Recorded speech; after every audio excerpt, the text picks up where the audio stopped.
Welcome to the Popcorn Junkies. Welcome. We are here reviewing The Unbearable Weight of Massive Talent.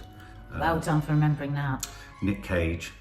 The poor girl in The Everyman, when she came in to ask us everyone to turn off their phones and there was a waitress who did anything, was in full swing, and then she had to go, hang on a minute, get something out of her back pocket so she could read actually what the name of the film was. She had to read it. So this is the, I suppose you call it an action comedy, which obviously has got a lot of press and a lot of coverage. We've been following it on our Popcorn Junkies Instagram, in the weekly rushes, watching the trailers. There's been, we've been very excited about it for many, many months, because it's one of those films in which, the only time I can think of it happening before was like Being John Malkovich, where John Malkovich played a version of himself.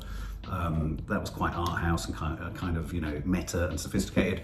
But this is Nick Cage playing Nick Cage, and effectively they sort of graft his real life sort of descent, because of course he had a successful career.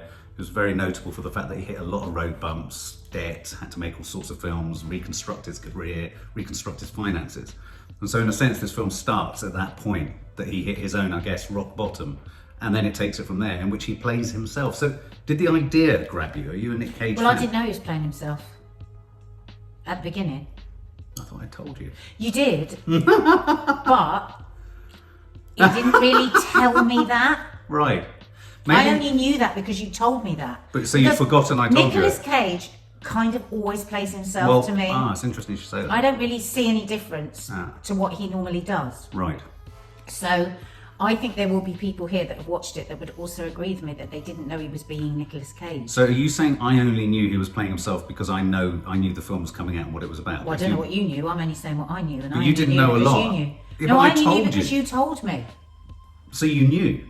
Yeah, but I wouldn't have known just from watching the film. But given that you did know from sitting down and watching the film... What did I think? Well, are you a Nick Cage fan? No.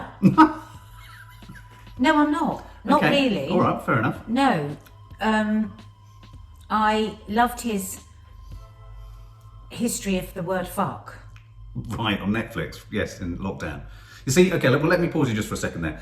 I've myself never been an overt fan of Nick Cage, apart from... You love Nick Cage? No, hang on. Apart from films like Raising Arizona, Wild at Heart, in which he was a complete lunatic. Raising Arizona, Wild at Heart, which was David Lynch. I thought he was excellent in that.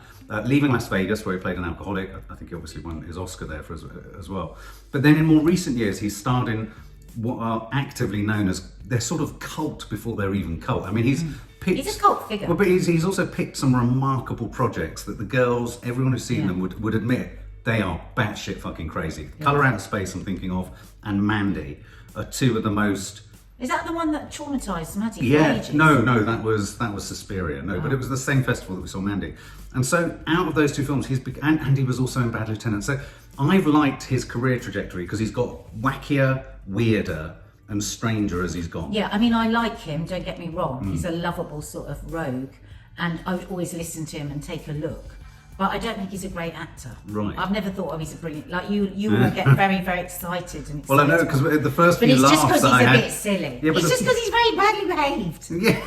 He is, he's a rogue. I love how badly behaved he is. That's what I mean, we love him because he's a rogue. Well, you don't, I do. He's dangerous and daring. No, I love him for all those things, but I don't particularly go, oh, Nicolas Cage, I can't wait to see what he's going to do with this. Oh, well, I do now, you see. I personally think his career... seen enough, probably. I think his career's gone in the opposite direction, where I think now, if I hear Nick Cage is attached to something, you go and see I go, oh, right, okay, this will be intriguing and interesting. So... And then this, clearly you'd forgotten or weren't aware that he was playing himself. No, I was aware because you told me. You just said you weren't aware. No, I knew because you told me. But you said you didn't know. But the film didn't tell me that. Okay. Yes, it did. It kept referring to him as Nick Cage. Well, not at the beginning. You didn't know what the hell was going on. He had an agent saying Nick Cage. He was on the phone. It was all being said. Oh.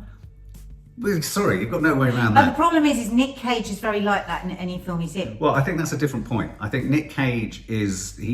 You know what you're getting often with a Nick Cage performance. And so he said in an interview that this is one of the most intimidating things he's had to do, because he's not known how to play an alternative version of himself that is distinct enough from himself. Well, he didn't. He just did what he does.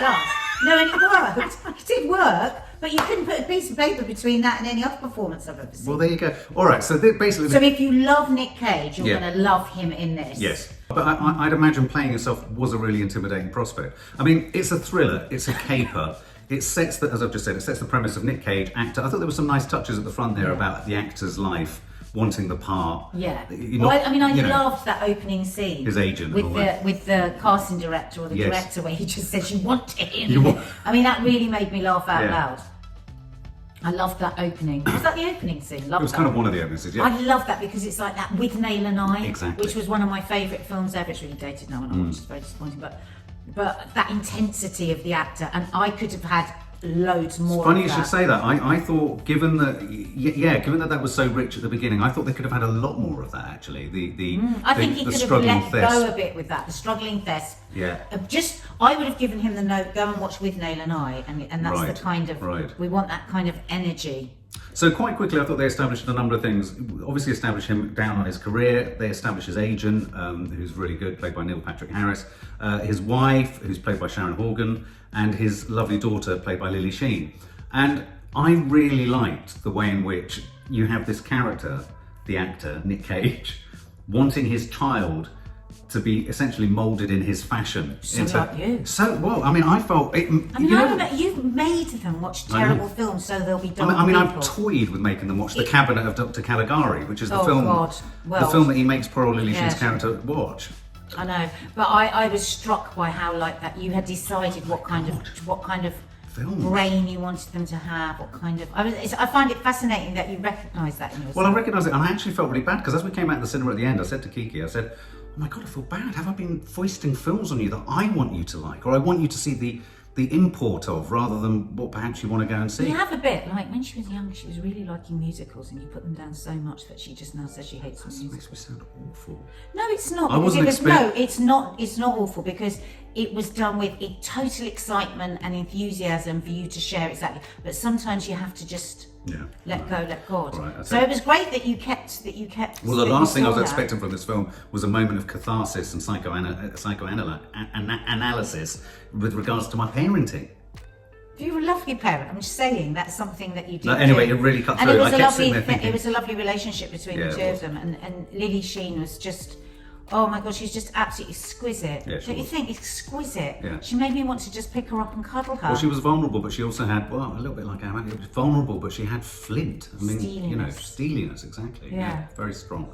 And so the film heads off. I mean, with all due respect, the narrative is incredibly simple and very straightforward. He heads off for a personal appearance with someone who's kind of one of his number one fans. He's going to be paid $1 million. His agent insists that he does it. Nick Cage reluctantly does it because he doesn't get another part in a film. He's about to be thrown out of his hotel. He's run up debts and all that kind of stuff, classic.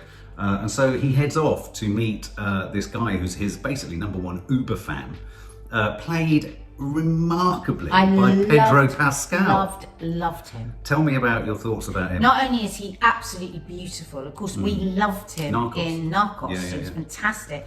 But I just think one of the best notes ever from a director ever was, be prepared to make a fool of yourself or you'll make a fool of yourself. He completely inhabited the absurdity of the story, of the role, of everything. And because of that, we believed in him. Oh my God. And we're completely absorbed by him. Well, in a weird way, his character's this super fan. And you discover within the course of the film that he's also a number one wanted sort of, crim by the CIA. But his super fanness, he falls in love. Obviously, he's already in love with Nick Cage. He's asked him to go there, but you see him fall in love with Nick Cage again. Yeah, platonically. In the flesh. Yeah, platonically. It's a beautiful bromance. Of the first order, isn't it? But as he was smitten with Nick Cage, you could see, what I thought was quite meta and clever was you saw Nick Cage get smitten with him being smitten. It was beautiful. With Nick Cage. For me, it really took off. Nick Cage was so comfortable with him, wasn't he? He was. It was because he was like seeing himself through someone else, so he could kind of be piss-takey of himself. Yeah. I mean, and within that, there are just so many, and of course, a brilliant touch, which I thought was fantastic, is that once he gets there, he's meeting his superfan, he needs to do appearances, he's worried that he might have to have sex with someone or do something awful to make the money. He doesn't. But Pedro Pascal's written a script that he wants Nick Cage to be in, or to make the film. And so you have that, you have that wonderful thing where you've got this major star going, oh, do I have to read a script? I don't want to have to read a script. And then he reads it, and then it sort of turns into what I think was really clever. The whole film turns into what is essentially a classic Nick Cage action film. Right. See what I mean? So he then becomes the Nick Cage action hero. Yeah, and that's all great when he's really when you really feel the No, when he loses that, Yes. doesn't he? And he just switches into the actor. Those are really great moments, I think. Yeah. There's a great drug scene, LSD scene. Oh my which God. we don't have to tell you too much about. Well, we don't have to tell you It's too great, much. it's funny. Because I think when you overtell drug scenes, people expect something No, more but what I amazing. would say is it's totally, for me, on a par with Fear and Loathing in Las Vegas, Johnny Depp and Benicio del Toro. It's got the same weirdness about it. And I promise you, it's worth the price of the cinema ticket alone just for the fun. I haven't laughed. Very funny. I haven't laughed so hard in a long time. It was very funny. Did you think I was laughing too much?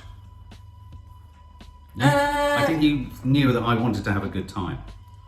Oh my God. Yeah, well, you No, kept looking at me at points, kind of going, it's not that funny. No, it was nice seeing you laugh that much. Oh, I felt really comfortable with Nick.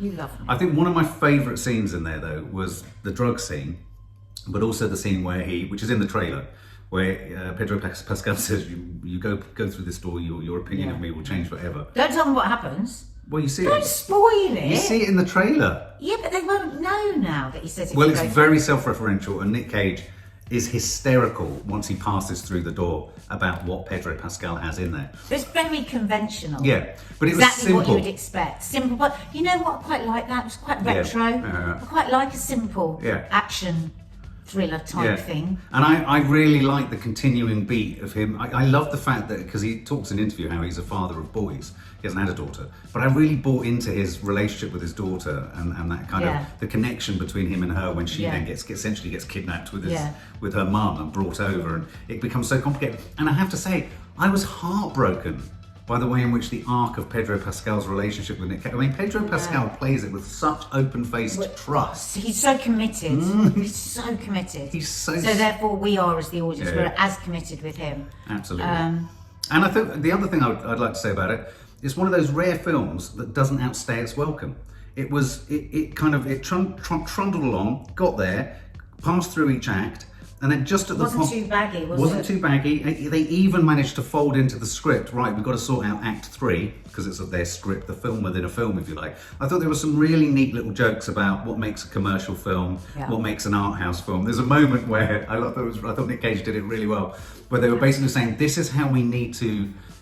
CIA is saying, this is how we need to solve this crisis and this problem. And he's like, but that doesn't work with the tenor of the script. Yeah. If we're making the film, and that constantly being that was tugged clever. back to enter, what makes a good film. I thought that was really neat. So in summary, what would you say? I would say, absolutely, if you're looking for a good laugh, one of the best bromances we've seen in a long time, maybe since Brokeback Mountain.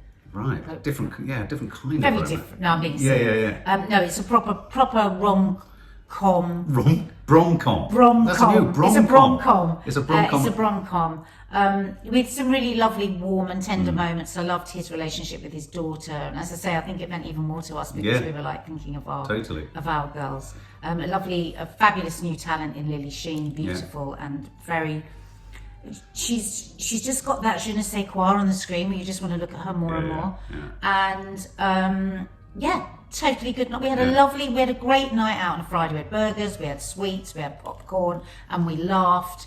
And I know you don't. We skipped out of the cinema. We literally skipped out, and I know you don't score things. I'd give this a massive 98 out of 100. I got really worried. I was worried that this film was going to capitulate under the unbearable weight of my massive expectation. So I was worried for you. Yeah, so the fact that it managed to deliver on that, and I came out smiling, skipping, having laughed in a way that I haven't laughed in ages. So thank you to everyone involved with it for managing to make me escape myself. That was so nice. I really enjoyed it. And the biggest discovery of all in the whole film, we have to watch Paddington 2. Absolutely. Paddington 2. Have you seen Paddington 2? For more film and family fun, don't forget to click the subscribe button and make sure to click the bell to never miss an update.